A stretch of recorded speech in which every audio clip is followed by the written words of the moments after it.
all the way from Kalajaya, Mr. Eugene Yap. If you're into activism, his name is very much familiar. He's not only an activist, but he's also a scholar in his own right. So our second speaker is not too far away, all the way from Johor Bahru. Shaykh Imran Angullia. We are blessed to have him here, for him to come all the way here. So thank you very much, Shaykh. He is also, you may know him as a scholar, but he's also very much into activism as well, locally and also abroad. Alhamdulillah, mashallah. So without further ado, let us begin with the topic.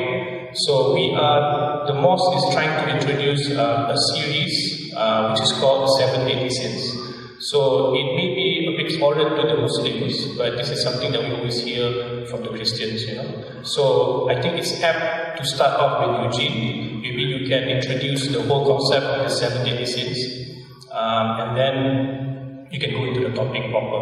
Alright? So this week, it's one of the 780 sins, I was told, is sloth. Okay, if you Google it, if you go to Wikipedia, things like that, the first word you will see is probably lazy. Alright? But I think one of our scholars, Shaykh Yusuf, had dealt with this subject matter. He said this is much more towards spiritual laziness. Okay, so with all the discussion that we have in the media, in social media, also on malas, this person malas, that person malas, I think it's very apt to choose this topic and to look at it from a faith perspective, right? So without further ado, I'll let Eugene start the ball rolling. Thank you. Good afternoon to all of you, and thank you, Director Justin. Also, the invitation to be here this afternoon. I have the privilege and opportunity to be here at this mosque, but it was downstairs. But this is the first time that I'm here. The Bible or Christian theology actually talks about the seriousness of sin. Now, obviously, lying is a sin, but it cannot be considered in terms of seriousness as murder or taking one person's life. So they both are sins, so they are both deadly sins.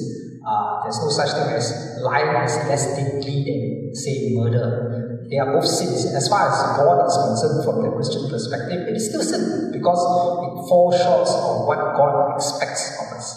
However, the seriousness of it is lying in terms of its seriousness, in terms of its consequences, is not as serious as, say, murder, because murder as a sin takes human life. So the seriousness and the consequences is much more. When you take a person's life, you are not only just taking the person's life or the blood of the person, but the people who are related to this person whom you murder has already missed that person, so the seriousness is there. So we don't really talk about it in terms of 7 deadly sins, but there is some distinction between, say, the seriousness of sin. So that's just something that I just want to just make a brief introduction. Now, concerning our topic, sloth or laziness or malas or whatever,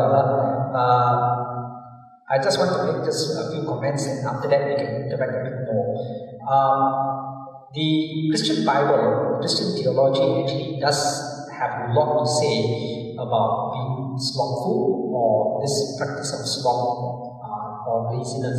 In fact, the Bible uses the word not just sloth, but the Bible uses the word sluggard, right? In English, sluggard. That means you are a person who slacks behind. You are a person who basically not just talking about laziness, but you just sit down and do nothing. That's what it means by sluggard here. And the Bible talks about it in 3 aspects. One is being sluggard, being slothful in terms of its attitude, in terms of its way of life. So your attitude towards work, for example. When we talk about way of life, a person is not hardworking. He prefers to, instead of working hard, he prefers to sleep rather than to work. So the Bible talks about it that way. The second category that the Bible talks about when it comes to slothfulness or being a sluggard is this. It is in terms of economic or livelihood. So the Bible condemns people who say, I rather sleep than to work hard. And so the Bible talks about plenty of verses which says, the person who does not want to work hard but rather sleeps, he will have to suffer its own consequences. Let me read to you some verses from the Bible. This is taken from the Bible verse from the Old Testament, Proverbs chapter 13 verse 4, which reads like that. The soul of the sluggard craves and gets nothing, while the soul of the diligent is richly supplied. Another verse, Proverbs chapter 12 verse 24. The hand of the diligent will rule, while the slothful will be put to forced labor. So we can see very strong words that the Bible talks about of being slothful or being a sluggard. The Bible says that if you are diligent, you will be alright. But if you are slothful, the Bible uses a very strong word. You will be put to forced labor because you don't work hard, you have no initiative. And when you have no initiative and you don't work hard, people will take advantage of you. So that's what the Bible says. So it is in the area of economy or livelihood and well-being. The third area, which I think the moderator Justin hinted, is that the Bible also talks about being warned against being slothful. And here, what the Bible does is not just a command of if you do this or you don't do this, this is a concern. But Bible, in doing so, quotes what you call an example. So, for example, in the New Testament, the Bible talks about certain Christians, when they heard certain preaching, what they do? They did not just accept the preaching, they went back home, they diligently searched the scriptures. So, we talk about an example of a group of Christians who heard certain preaching. They were not just content to take the preaching, they went back home and they searched the scriptures and they studied the scriptures. So, in this respect, the Bible also talks about slothfulness or warning against slothfulness when it comes to spiritual discipline by saying that we should be diligent as far as spiritual disciplines are concerned. Now, what are those spiritual disciplines? We can discuss more as we go along, but just three categories from a Christian perspective on slothfulness. One, the attitude. Number two, in terms of well-being and livelihood. And number three, in terms of spiritual disciplines. Thank you very much, moderator, for passing the microphone directly to me. MashaAllah. Alhamdulillah. Bismillahirrahmanirrahim. Alhamdulillah. Wassalatu wassalamu ala Rasulillah wa ala alihi wa sahbihi. Alhamdulillah, praises be to Allah subhanahu wa ta'ala that He has gathered us today in the mosque to listen a little bit of about the perspective of Islam when it comes to deadly sins and also about the discussion of laziness and sloth here. We pass our peace and blessings to our beloved Prophet Muhammad sallallahu alaihi wasallam and all the prophets before him. And may Allah subhanahu wa ta'ala gather us together in the hereafter, inshaAllah. Ameen ya Rabbal Alameen. Alhamdulillah. Indeed, it's an important topic to discuss about sins. Now, our scholars has always mentioned that if a person doesn't know a certain kind of act as sinful in the religion, then he tends to do that act. He tends to carry out that act. A person who doesn't know that, for example, doing a certain kind of act as sinful, he will tend to do that act. For example, what should I say? Can you think of an example now? Never mind, as we go by, we will. For example, he doesn't know that he has to do wudu, ablution, or he doesn't know that it is sinful for him to leave his prayers. He will tend to leave his prayers. Okay? And it's even people who know that it's sinful to leave their prayers, they still leave their prayers. However, now we come to the topic of 7 deadly sins. There are 7 deadly sins in Islam. Rasulullah sallallahu alaihi wasallam, our Prophet Muhammad, he has mentioned and he has categorized some sins and he has made them as 7 sins. Specifically, he has mentioned. But that does not mean that there are other kind of sins which are not deadly as well. 7 deadly sins means Arabic they call it kabair, the big sins. Now the big sins is, which means if you have done one of those 7 sins, you have done a grave sin in Islam, and it requires you to do certain kind of repentance before you can go back to the path. Some kind of repentance is easier than others, and some others are quite tough. There are 7 different sins which our Prophet has gathered in a narration. But that, again, as how I've said, does not mean that other than those 7 sins are not deadly. Of course, in Islam we have sins divided into 2 categories. There are bigger sins, deadly sins, and there are smaller sins. Smaller sins could be forgiven by certain kind of acts of worship, but the bigger sins, you have to do tawbah, you have to repent. There are conditions before Allah will accept your tawbah.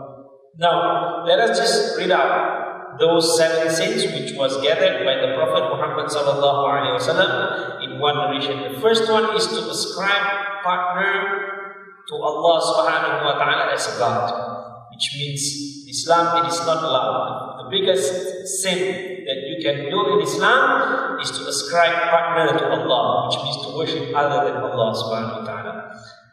For we have in Islam, Christian, and also Judaism, we have the concept of one God. It's only probably interpreted differently by different religions respectively. But in Islam, it is very important that we worship only one God, and that we do not worship other than Allah, even in believing that thing could bring benefit from God. As how Allah subhanahu wa ta'ala has mentioned in the Quran. There are certain kind of acts of some group of people where they worship statues in virtue that believing that because he can, or that statue can bring certain kind of benefit from God. Now in Islam we don't do that. We only worship Allah subhanahu wa ta'ala. We directly worship God. Now number 2 is for you to be involved in magics. It's a grave sin because it is an act of injustice to another person. Now what if I would do that magic in a way that would benefit others, or would benefit myself, and not harming anyone? You know, magics can come in 2 kinds. The first kind is that you would harm someone with your magics. And the other kind is that you would just give benefit. For example, I just want to do magics so that that woman or so that that man would love me. There is no harm. In Islam, magics is not allowed for you to be involved in black magics, because that act itself, the act of black magics, involves certain kind of sinful behavior to get the spirits to do that act for you.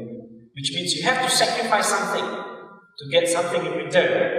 And that sacrificing something for other than God is prohibited in Islam. Sometimes we might hear some stories that you have to slaughter for that particular jinn, that spirit, for example. Then now slaughtering animal in the name of other than Allah or Muslim, if you slaughter an animal in the name of other than Allah, then it has reached the level of ascribing partner to Allah. Which means you are somehow sacrificing and honoring and worshipping that being before Allah subhanahu wa ta'ala. So that's wrong. However, we have to say very clearly, there are certain other kind of magics which does not involve in ascribing partner to Allah. For example, he makes friends with the devils and stuff in certain ways. Don't ask me how to do it. This is not a place for me to teach those things.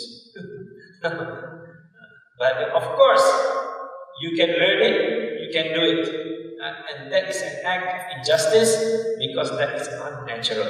Even though you just want to be rich, you go to the magician, you say, I want to be rich. It's not allowed in Islam because that's an act of injustice. Now the third one mentioned here is how mentioned by the Prophet Muhammad sallallahu alaihi wasallam, قَتْلُ النَّفْسِ بِغَيْرِ الْحَقِّ, to shed the blood of a man, which means to kill a person injustice, which means you are not killing that person out of defending yourself. If you kill a person injustice, Rasulullah sallallahu alaihi wasallam has mentioned, Allah subhanahu wa ta'ala has mentioned in the Quran the sin of killing a person. Okay, even though you kill only one person, Allah subhanahu wa ta'ala said in the Quran, وَمَنْ قَتَلَ النَّاسَ وَمَنْ قَتَلَ نَفْسًا فَكَأَنَّمَا قَتَلَ النَّاسَ جَمِيعًا. Whosoever killed one person, it is as if he has killed the entire humanity. That's how grave the sin of killing in Islam. And وَمَنْ أَحْيَاهَا, whoever tried to give life to one person, فَكَأَنَّمَا أَحْيَا النَّاسَ جَمِيعًا, it is as though he has given life to the entire humanity. And that's how honorable it is for us to be involved in humanitarian acts and to help people in good things. Right. There's the third sin. The fourth one is that for you to eat usually, or what we call it as riba in the Malay and Arabic language. In English, they say usually. When you borrow certain kind of money, then the lender will multiply the amount of loan according to time. Okay, that's prohibited in Islam. That is why here in most Islamic countries, we have Islamic banking. While they can somehow take benefit from you by lending you money or going into some agreement, however, they have limitations and they cannot go above those limitations. Now the fourth is to eat or to benefit from the wealth of the orphans. Why is it orphans? It is not necessarily orphans, but it's specifically orphans. It's mentioned by Rasulullah sallallahu alaihi wasallam because orphans are weak ones. They don't have anyone to protect them. The only one is there to protect them are those guardians. And there's a lot of injustice in managing the wealth of orphans. People tend to take a lot of wealth from the fund of the orphans because people also tend to like to give to orphans. They have certain kind of softness when it comes to the orphans. And then to blame someone who has involved in to blame someone that has to blame a person being involved in an act of adultery when the person has not done adultery at all. In Islam, this is something very great, and this is something very serious. In fact, for your information, in Islam, there has never been once in the Islamic history that anyone has been, the punishment in Islam to do adultery for a married man or a married woman. The punishment is death. It's very clear. Everyone knows about that. And some people, they make it that you have to make it stoned to death or something like that. But in Islam, since the time of the Prophet Muhammad sallallahu alaihi wasallam until today, there has not been one case of adultery. Punishment for adultery has been carried on to a Muslim based on witnesses. It has never been done justly. If it was done injustly. Because if you want to fulfill the conditions, it's so difficult before that kind of punishment can be carried out on someone. And then, part of the 7 daily sins is also to be rude to your parents. You're not kindful, you're not dutiful to your parents. You're rude, you disrespect. And in fact, in the Quran, Allah subhanahu wa ta'ala have specifically mentioned why and how could you be rude to your parents, even by saying oof. In the Arabic word, by saying oof. In Malay, probably you say oops, or in Hindi you say oops. Even that word you shouldn't even be using towards your parents. That's how much respect Islam gives to the parents. Now, those are some of the 8 sins. 7, okay, we give you 7. But there are also other more than the 7, but this 7 is specifically mentioned by the Prophet ﷺ in one narration. Now, regarding the topic where we are discussing today, it's about sloth or laziness. Now, laziness is bad in Islam. The Prophet ﷺ, he doesn't like people who are lazy, who sloth, who don't contribute to humanity. Imam Al-Ghazali, in his book, one of the very famous philosophers, maybe you have heard Imam Al-Ghazali, he has mentioned in his book, Hidayatul Hidayah, beginning of guidance on what should a person do every day. First, he encouraged people to learn religious knowledge, to spread religious knowledge, and that includes good attributes and so on. Secondly, he encouraged people to give service to others. Give benefit to people. Don't think of yourself first. Give service to others. Thirdly, he said, if you cannot do the second one, then you do the third one. Sit down. You worship God, you pray, and you remember God, and so on. If you cannot do the third one, then you do the fourth one. You go and look for sustenance. You go and look for money for your family. Contribute to the community. Contribute to the economy of your people. But don't be the fifth one, which is to be lazy and don't do anything. Imam Shafi'i, we are in Malaysia, we are going to practice Madhab Shafi'i. Imam Shafi'i has a very famous saying. He said that time is like a sword. If you don't hold on to the sword and use it, the sword will come and cut you off. So, that is time. If you don't use for good purpose, then you will definitely use your time for bad purpose. And that is how much Islam emphasizes in you planning your day, hour by hour, time by time.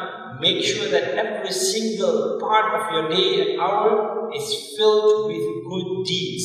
Regardless if that good deed is only for yourself or those good deeds will come back to the rest of the community. And then the Prophet ﷺ also has taught us to prevent ourselves from being lazy, sloth, or not doing anything. Rasulullah ﷺ has taught us to recite prayers. Recite the kind of prayer. Allahumma inni a'udhu bika min al-hamdi wal-hazan, wa a'udhu bika min al-'ajzi wal-kasal, wa a'udhu bika min al-jubni wal-bukhl, wa a'udhu bika min ghalabati ad-dayni wa qahr al-rijal. Basically, you are seeking refuge in Allah from carrying the attribute of laziness. Kasal. It's not good. Right? And then Rasulullah ﷺ has also said in the narration, Khairun nas anfa'ahum lin-nas, the best of you are those who are most beneficial to the people in whatever ways. When you are beneficial to your people, you are the best of them. And then in the Quran, Allah subhanahu wa ta'ala mentioned, لا يستوي القاعدون من المؤمنين غير أولي الضرر والمجاهدون في سبيل الله بأموالهم وأنفسهم فضل الله المجاهدين بأموالهم وأنفسهم على القاعدين درجة. Allah subhanahu wa ta'ala has mentioned in the Quran. It is not the same between two different people. One person who strives in the way of God and another one is just sitting. And God has elevated the level, God has raised the level of the person who strives by many times compared to the one who just sitting down and taking benefit from others. Right. And then the last one also involves in, probably this is partial laziness. When you do something, you don't do properly. You don't master it well. You don't give a lot of attention in those matters. In a hadith, there's a hadith Rasulullah ﷺ mentioned, Inna Allah yuhibbu ahadakum idha amila amalan an yutqinah. The Prophet ﷺ said that Allah, verily Allah loves from one of you, if you would do something, you will do properly. Which means we do with a lot of commitment in that act. Look at our gathering. There's small banners, beautiful chairs, drink. This is called itqan.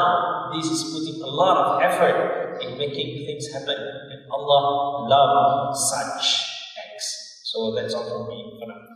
Thank you very much.